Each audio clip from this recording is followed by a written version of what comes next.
Good morning, everyone, and thank you for joining us. I'm Barkley Hagan, the Director of Client Care here at OnPoint, and this morning we have Mike Pazinski, who is going to show how to manage your monthly closing procedures so you can get your financials out quicker.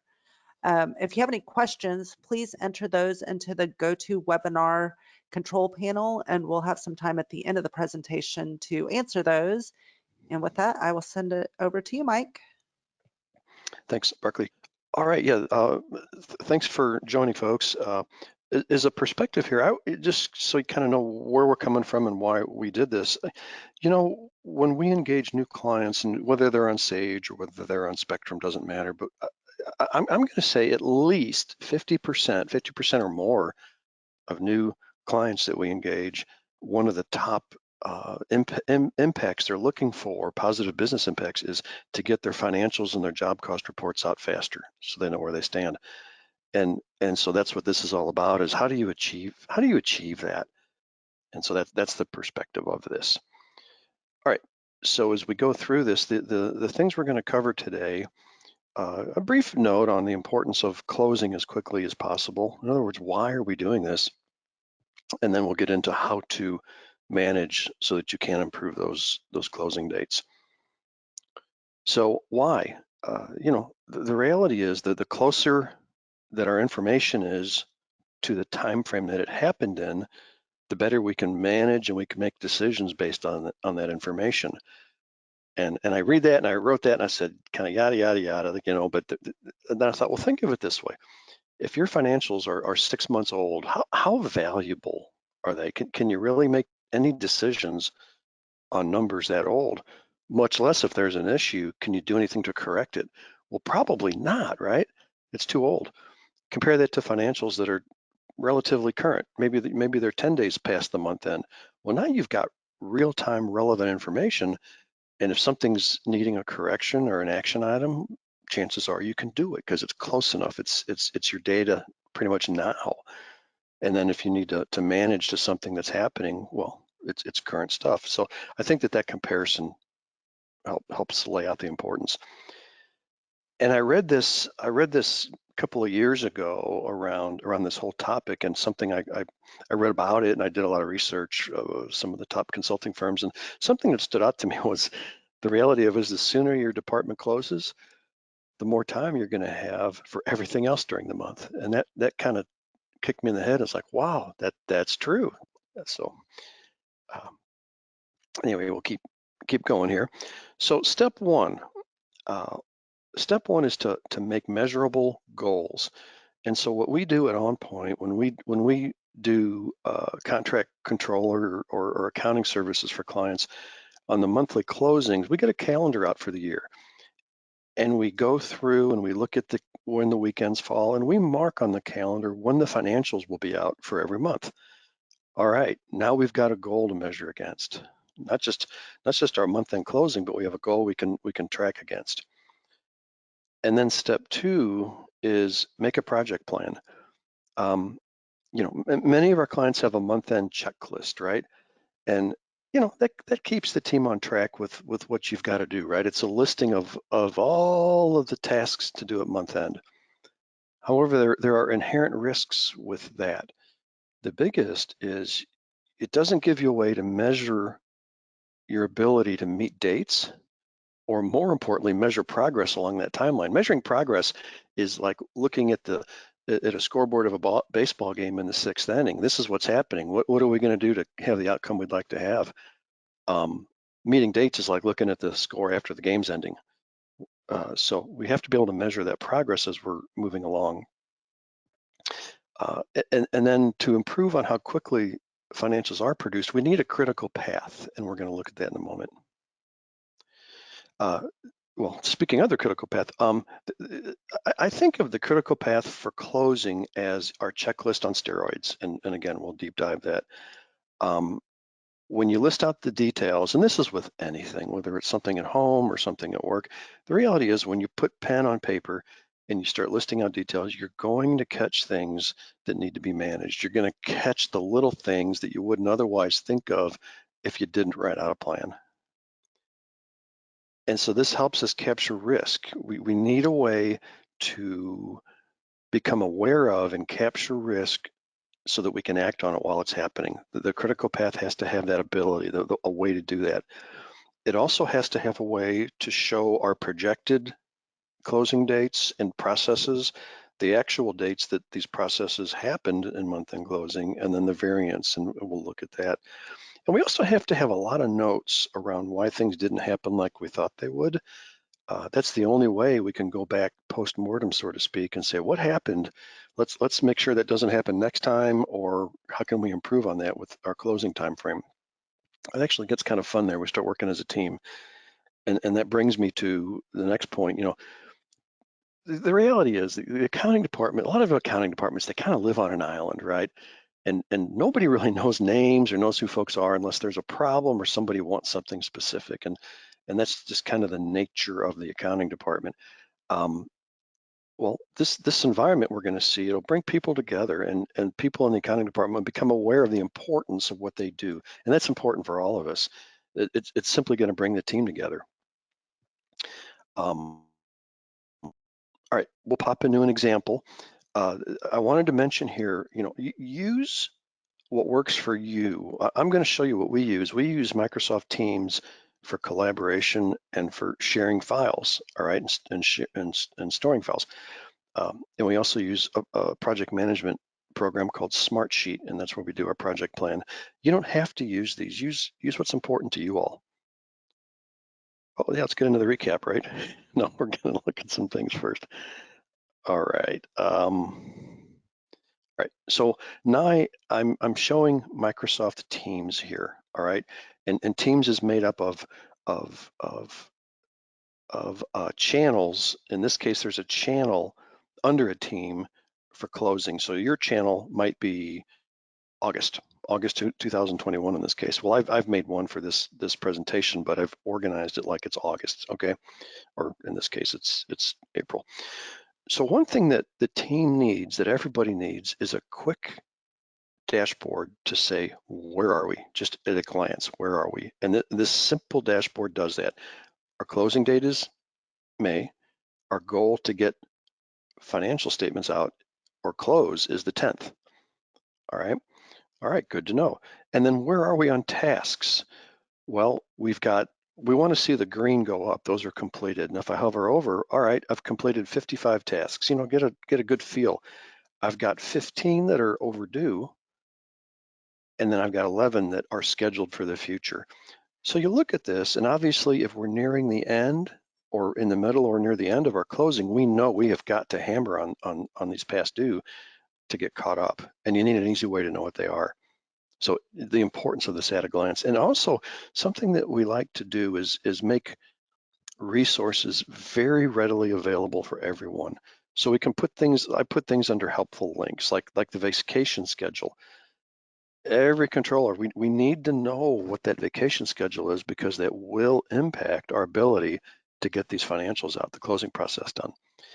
And then I put on here help resources, whether you're using OnPoint help resources, or if you're on Sage's help resources, or if you're on Spectrum, Spectrum's help resources. Make it easy.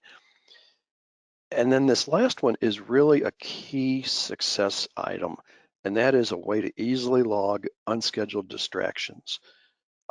That's the risks, or one of the big risks with month-end closing, is people do other things, right? The company has other needs, and you might have somebody that's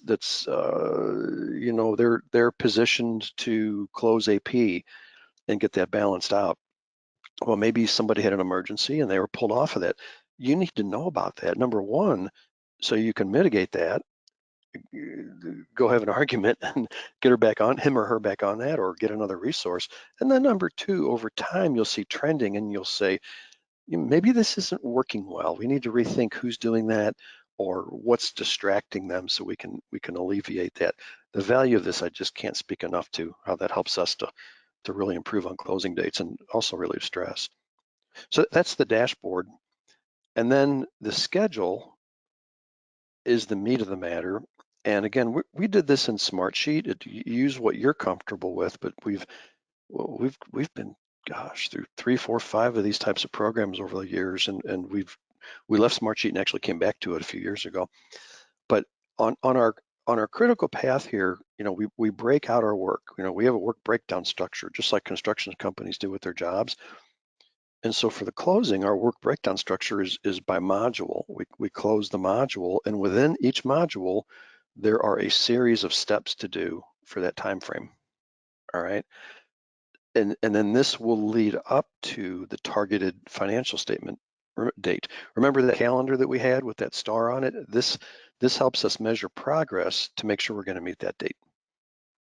And what we have found to be very important are a few things here. Number one, make sure you have an assign to. Assign everything so people are aware of what their roles and responsibilities are and when.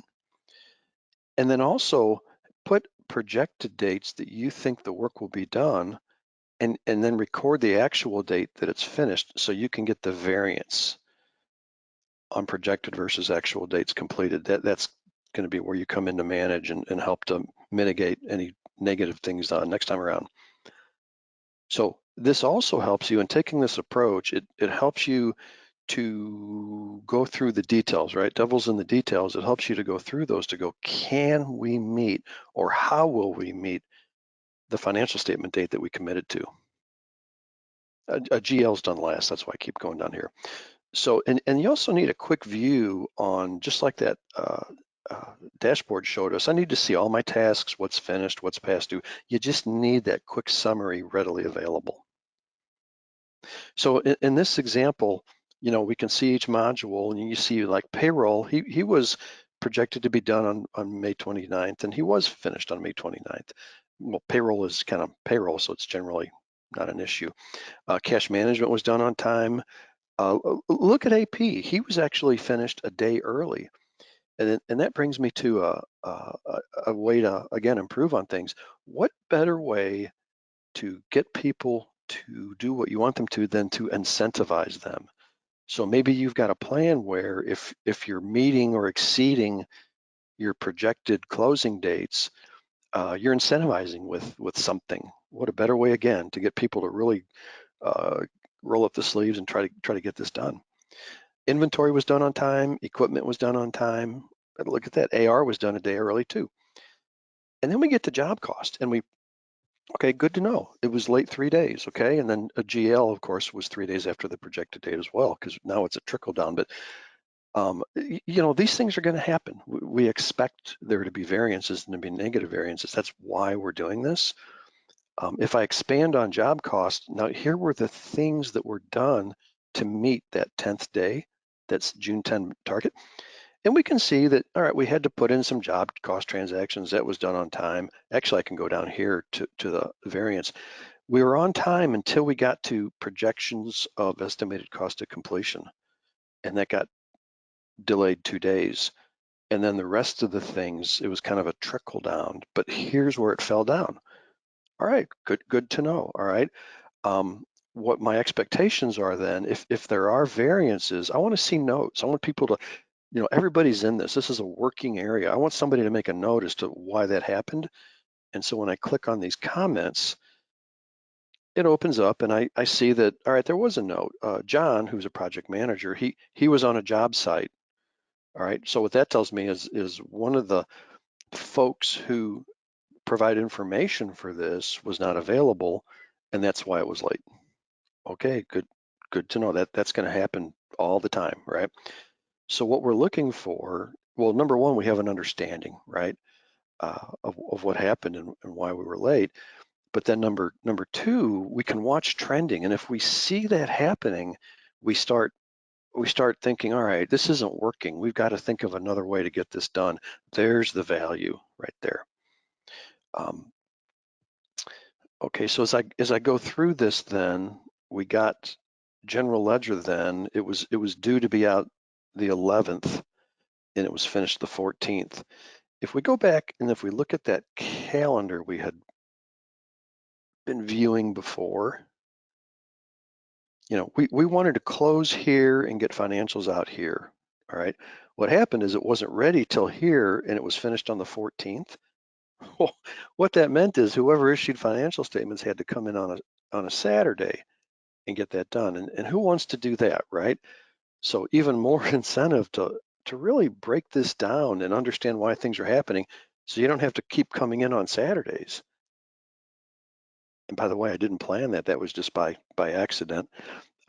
So compare this to what maybe happens now. What happens now at a lot of companies is, and I'll show our closing checklist. A lot of companies have a month-end closing procedure, all right? And this is the one we have and make available to clients, but it goes through each module and what has to be done. Check, check, check, check, check, check, check. Um, what it doesn't do is give you a way to easily measure progress, measure risk, capture and measure risk, and then go back and use that information to try to improve. That is what this does. And I'm a firm believer in doing this not only to coordinate and communicate, but then also to manage to that. All right, let's pop back over to our PowerPoint. All right, we've been through that. So in recap, we did a brief summary of the importance of closing as fast as you can and why. And then we've looked at how to use Microsoft Teams and then in this case Smartsheet to make a critical path to improve on those closing dates. One thing that I did not mention that I'll pop back over real briefly for is we made a decision to use Microsoft Teams for collaboration and for file storage and accessibility. That way everything's in one spot. What we really like about the collaboration part is the focus. When people, we all do a lot of things every day. We're multitasking or trying to, in my case.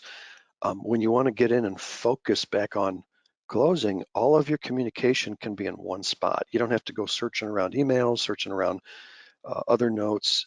It's very focused, and you can focus on what's important then, and then go back to the other things when you need to. So that's why we chose Microsoft Teams for files and communication, and then we're using again Smartsheet for the breakout of the project plan.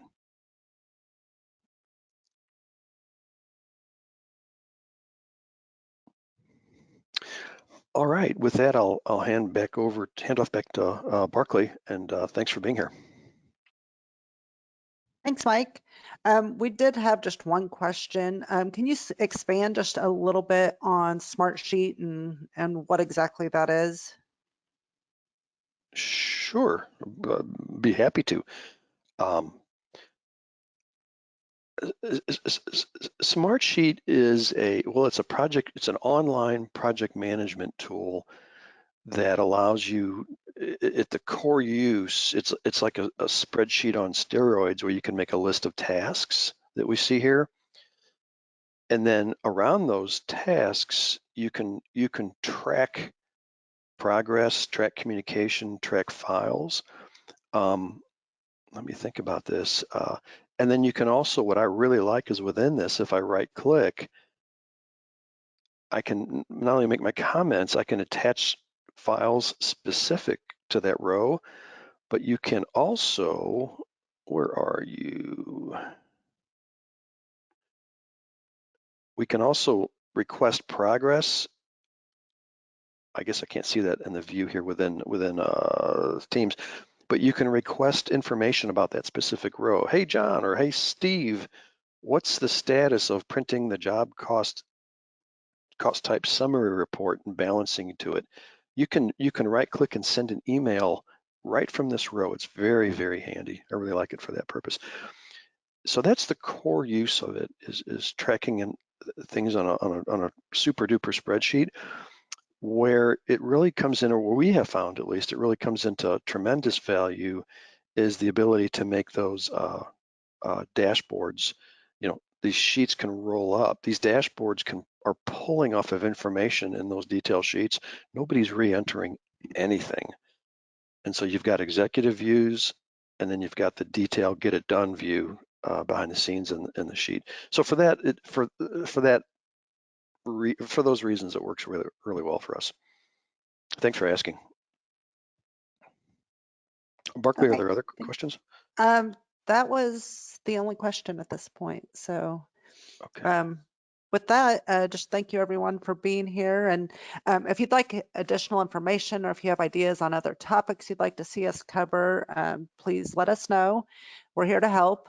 You can contact us at 877-213-3860 or client care at onpoint-software.com. Also, to keep up to date on new resources and upcoming events, you can follow us on Facebook and LinkedIn and subscribe to our YouTube channel. And everybody have a good afternoon. Thank you. Thanks, Barkley. Bye-bye. Bye-bye.